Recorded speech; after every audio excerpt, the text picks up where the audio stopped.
రాష్ట్రంలో ఇసుక ఆదాయం పెరిగింది. అనుకున్న టార్గెట్ ని రీచ్ అయింది ప్రభుత్వం. గత ఏడాదితో పోల్చుకుంటే 36% అధికంగా ఆదాయం వచ్చింది.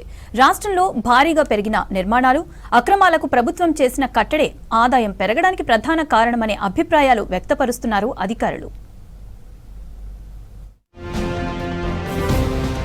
రాష్ట్రంలో కాంగ్రెస్ అధికారంలోకి వచ్చాక ఇసుక మాఫియాపై ఉక్కుపాదం మోపింది ప్రభుత్వం. అక్రమాలను కట్టడి చేసింది.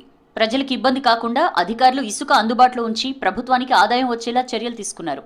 అందులో భాగంగానే ఈసారి గతేడాదితో పోల్చుకుంటే అధిక ఆదాయం పెరిగిందని అధికారులు చెబుతున్నారు.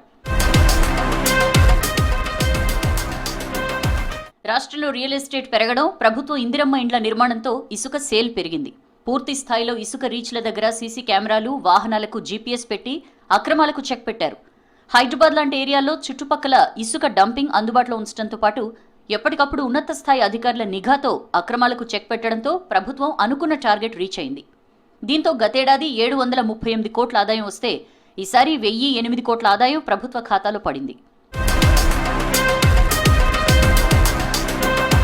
మొత్తానికి రాష్ట్రంలో ఇసుక అక్రమ దందాకు చెక్ పెట్టడంతో పాటు ఆదాయం పెంచడమే టార్గెట్గా పనిచేస్తోంది సర్కార్.